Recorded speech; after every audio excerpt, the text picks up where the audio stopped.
ये एक करीबी खानदानी मामला है। हुदैबिया पेपर मिल के मामले में जब आप डायरेक्टर्स और शेयर होल्डर्स पर नजर डालें तो ये सिर्फ पूरा शरीफ खानदान, करीबी खूनी रिश्तेदार और चंद कजन्स हैं जिनका जिक्र डायरेक्टर जे के तौर पर भी किया जाता है। रमजान शुगर मिल की शेयर होल्डिंग पर नजर डालें तो आपको अंदाजा होता है कि उसे चीफ एग्जीक्यूटिव ऑफिसर जनाब हमजा शहबाज चला रहे हैं। शहबाज शरीफ नवाज शरीफ के छोटे भाई हैं। वो पंजाब असेंबली के रहनुमा थे जबकि उनके भाई वजीर आजम थे। उन पर शरीफ खानदान की मलकियत वाली कंपनी रमजान शुगर मिल के जरिए 10 करोड़ डॉलर की मनी लॉन्ड्रिंग का इल्जाम है। उन कम तनख्वाह वाले मुलाजिमीन के नाम पर अकाउंट खोले गए जो मत में नहीं आते।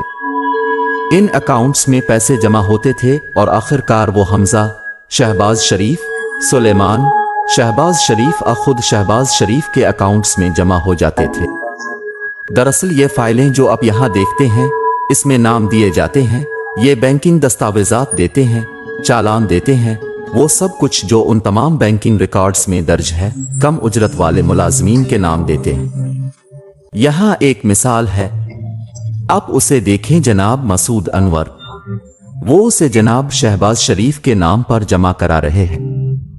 ये 1.6 मिलियन रुपए है। ये रकम हबीब बैंक ऑफ पाकिस्तान में 26 अप्रैल 2017 को जमा कराई गई थी जब शहबाज शरीफ वजीर आला थे। ये 13 मई 2016 को मियां मोहम्मद शहबाज शरीफ के नाम पर 6 लाख रुपए की एक और रकम है। जनाब मसूद अनवर के अकाउंट में 52,451 रुपए जमा कराए गए। 1 करोड़ रुपए और 90 लाख रुपए मसूद अनवर ने मिस्टर शहबाज शरीफ के अकाउंट में जमा करवाए। अब आप पूछ सकते हैं कि मसूद अनवर कौन है? वफाकी तहकीकाती इदारे FIA की जानिब से की जाने वाली इस तहकीकात के मुताबिक मसूद अनवर थे शरीफ खानदान का निचले दर्जे का मुलाजिम। आपके अपने खानदान का रुकन वजीर खजाना है और आपका दूसरा भाई वजीर आजम है। लिहाजा इस वक्त पूरी बैंकिंग चीन उनकी सहूलत के लिए मौजूद थी और मैं तहकीकात में शामिल एक जराए से बात कर रहा था। चूंकि एक बार जब उन्होंने बैंकरों से पूछा कि ये उनकी नाक के नीचे कैसे हो रहा है और उन्होंने इन तमाम सरगर्मियों को क्यों नहीं रोका, तो उन्होंने कहा कि लोग बंदूक बरदारों के साथ बैंकों में आते थे और एक खातून तफ्तीशकारों ने कहा कि वो एक बैंकिंग अफसर को रो रही थी कि हम क्या कर सकते थे। बैंक मैनेजर्स को बैंक के आला ओहदेदारों का फोन आता था। बैंक खुद शरीफ खानदान की करप्शन पर पर्दा डालने के इस गठजोड़ का हिस्सा थे। नाम निहाद पनामा पेपर्स में मनी लॉन्ड्रिंग और टैक्स चोरी के इल्जामात हैं। इसमें आलमी रहनुमा शामिल हैं और जहां उनमें से कुछ पर टैक्स से बचने की कोशिश में अपना पैसा छुपाने का इल्जाम है। ये पाकिस्तान के लोगों के लिए हैरत की बात थी क्योंकि ये बैन अल-अक़वामी सतह पर सामने आया था। इसकी साख बहुत ज्यादा थी क्योंकि इससे पहले कई सालों से शरीफ खानदान इस खबर को इस्तेमाल करता रहा है कि उनके खिलाफ ये तमाम इल्जामात सियासी मुहर्रिकात पर मबनी है। पनामा पेपर्स में नवाज शरीफ के 3 बच्चों के नाम हैं। उनका खानदान ऑफशोर अकाउंट्स के जरिए लंदन में जायदादों का मालिक है। नवाज शरीफ की बेटी ने लंदन में जायदाद रखने से इनकार किया है। इसके दस्तावेजात मुबैना तौर पर के हैं और जाहिर करें कि वो जायदादों की ट्रस्टी है, मालिक नहीं। लेकिन वो दस्तावेजात की लिबुरी नामी फ़ॉन्ट में लिखी गई है जो 2007 तक दस्तयाब नहीं थी। अगर आप 1992 और 93 को देखें तो ये बहुत अहम वक्त है। मरियम के असासों में 21 गना इजाफा हुआ है और 1 साल में इसका कोई जवाज नहीं है। आप एक कारोबार के मालिक नहीं हैं।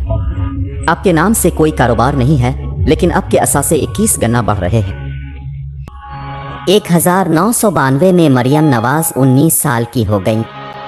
पनामा पेपर्स के इंकशाफात के बाद पाकिस्तान की तहकीकाती एजेंसी ने शरीफ खानदान के माली मामलात को निकाला।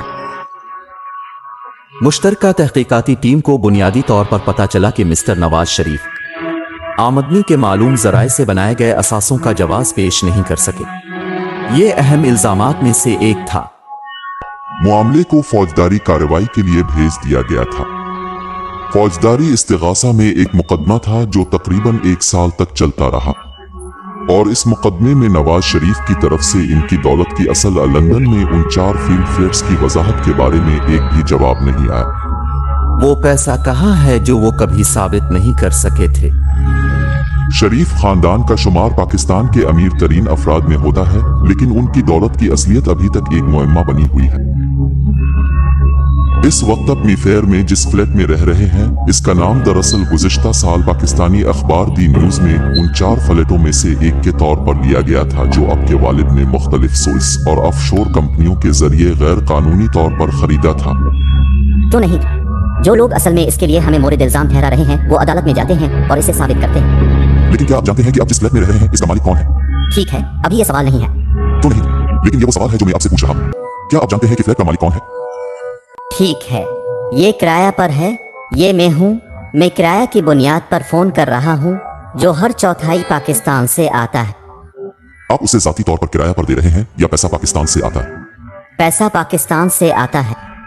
मैं अपने वालिदैन के साथ रहने वाले किसी भी दूसरे तालिब इल्म की तरह हूँ।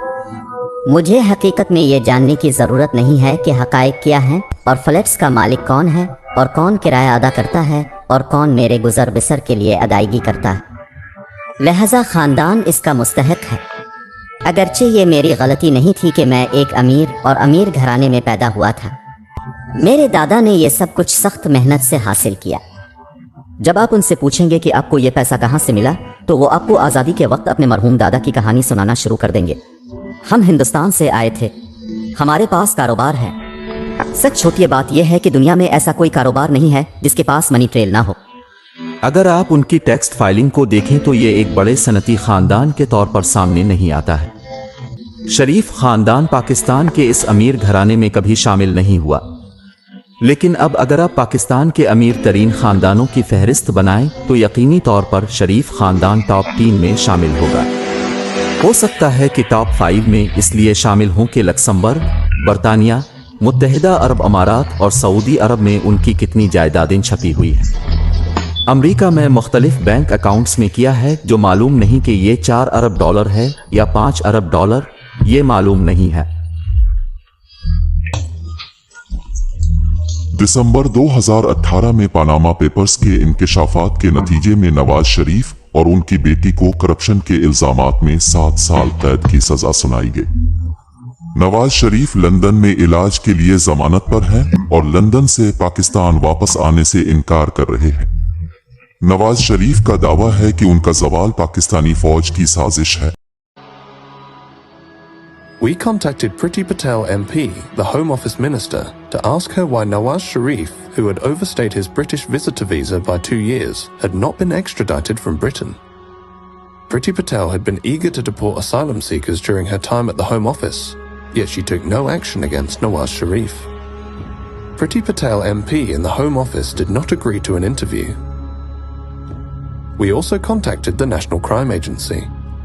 We wanted to find out why there had been no meaningful investigation into Nawaz Sharif's assets. The NCA did not agree to speak to us.